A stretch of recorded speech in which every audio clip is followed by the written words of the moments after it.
Welcome to the news belt of the show. In our first story, President-elect John Dramani Mahama says his office has requested a meeting with the IMF to engage on the implementation of the bailout program.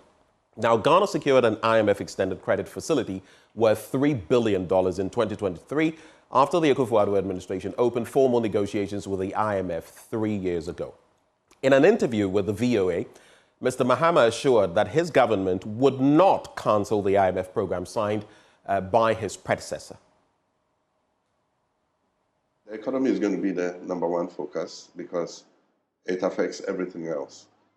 If the economy is in a bad way, it affects education, it affects agriculture, it affects sports, it affects every sector of the country. So we're going to have to be dealing with stabilizing the economy. Unfortunately, in this circumstance, we have two major issues. One, macroeconomic stability, and two, debt sustainability. In all the other times that we've gone to the IMF, it's just been for macroeconomic stability, but we have twin problems now.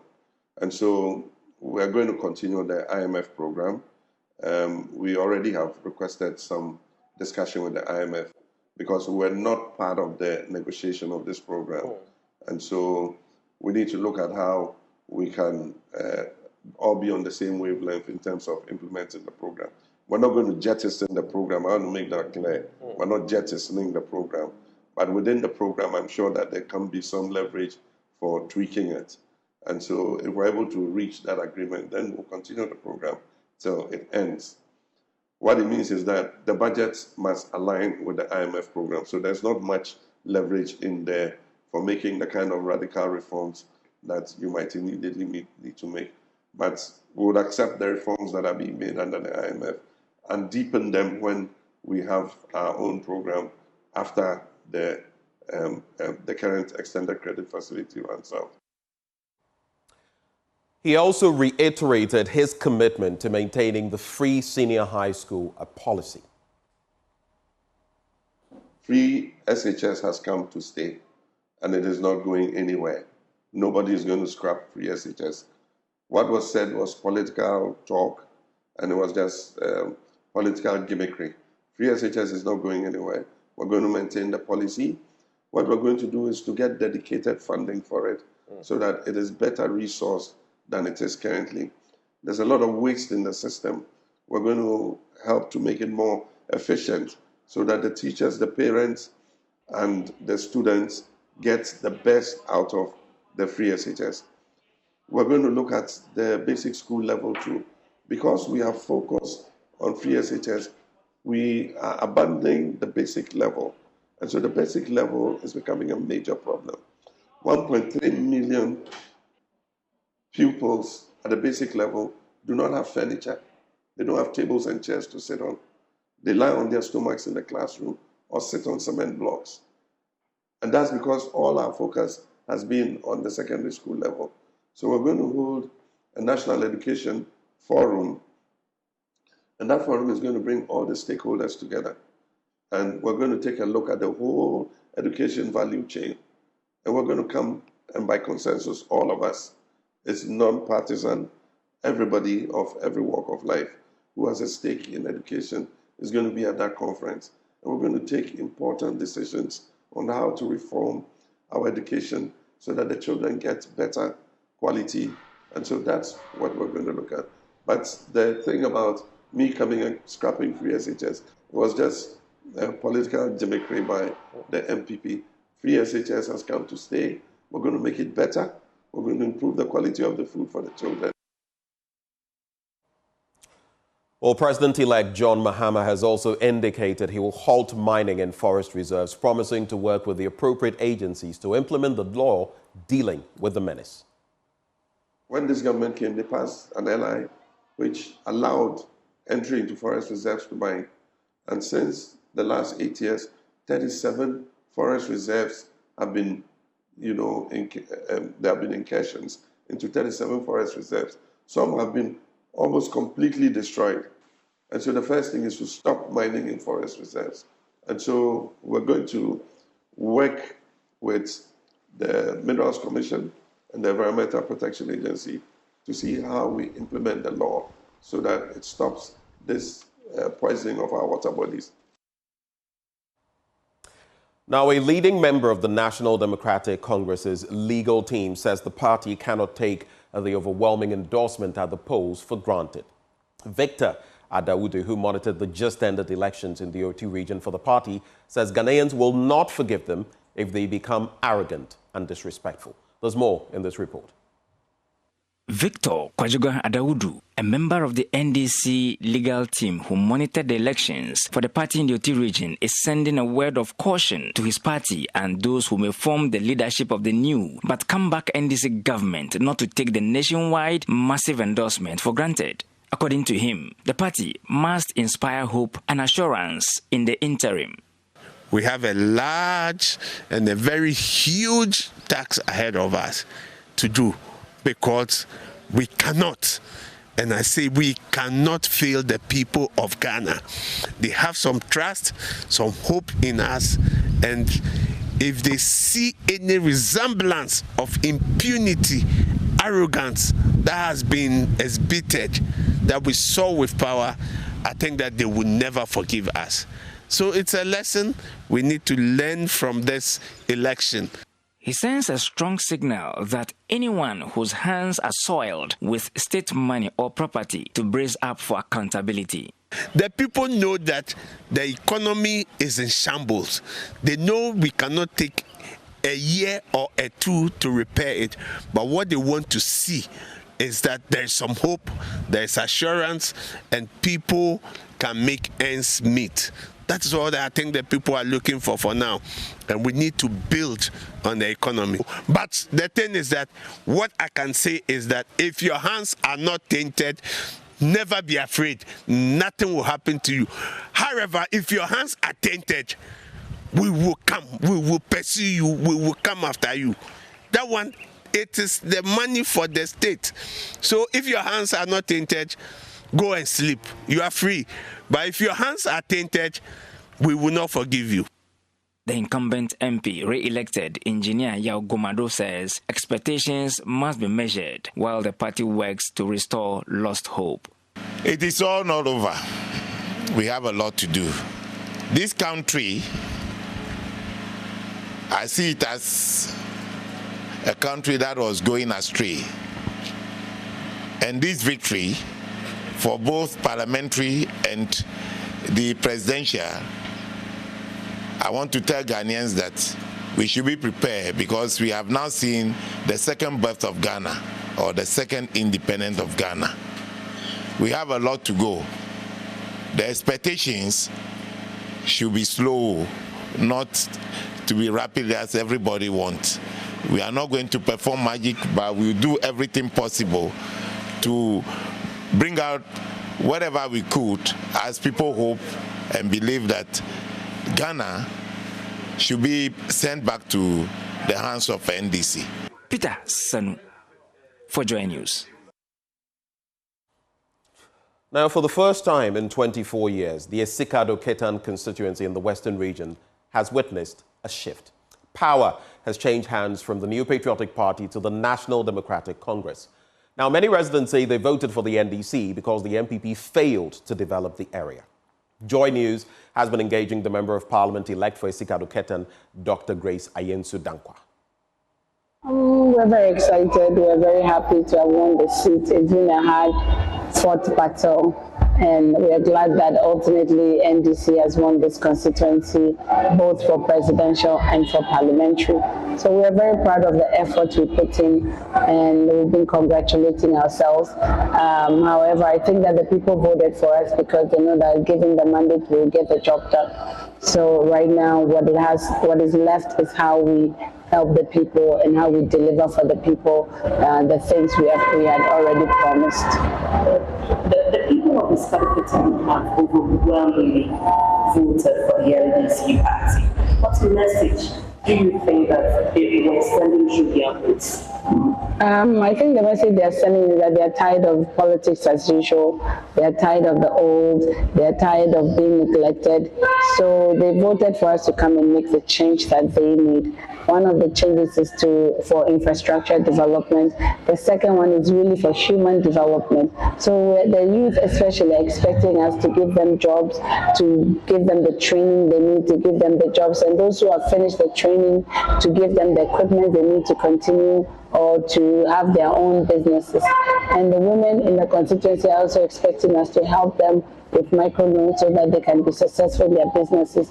And lastly, the economic situation. They voted for my President John Dramani Mahama so that the economic situation will be less in terms of the hardships, will be less, and then they can be able to buy food stuff and goods and services that are less expensive.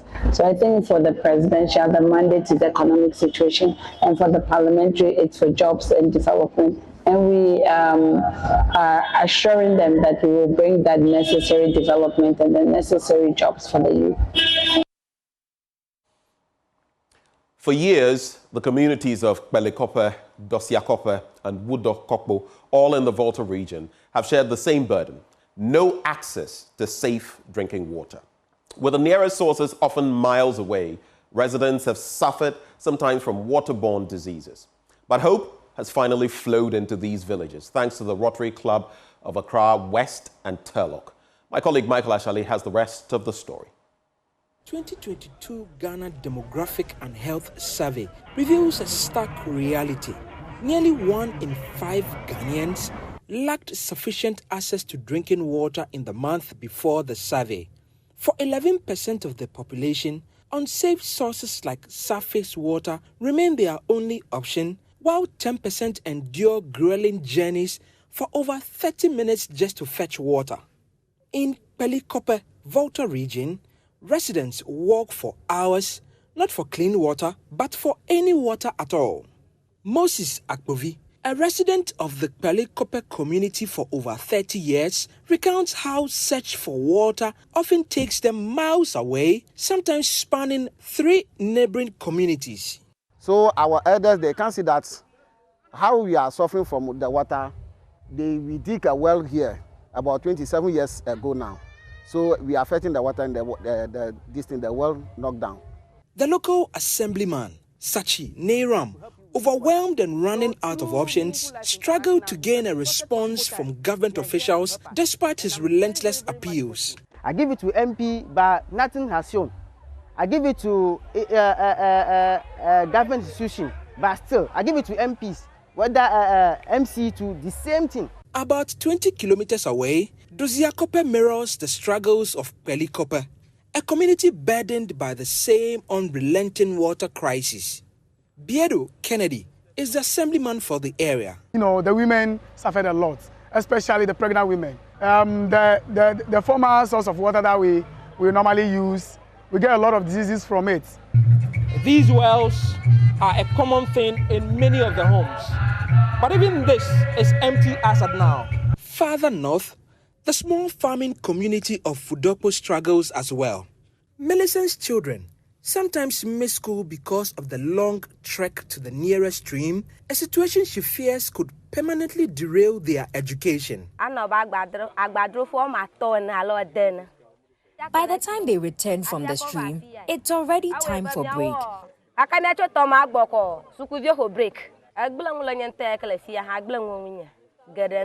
This had affected my own education and now that of my children. Residents of Pelikope, Dosiakope, and Wudokpo finally have clean water close to home thanks to the Rotary Clubs of Accra West and Turlock, with support from Meaningful Life International.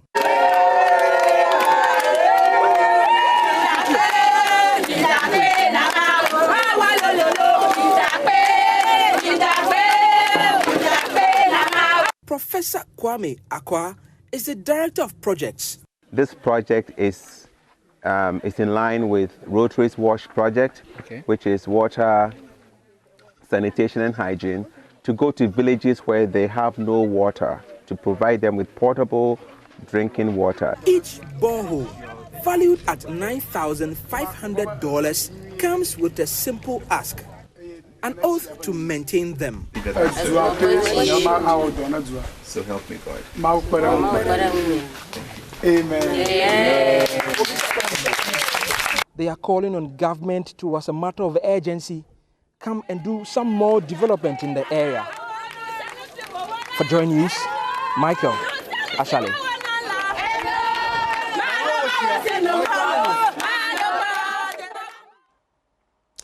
From those wells of hope, let me tell you now about Perseus Mining Ghana Limited, which has reaffirmed its commitment to education and community development by providing the necessary resources to enhance the human capital in its catchment communities.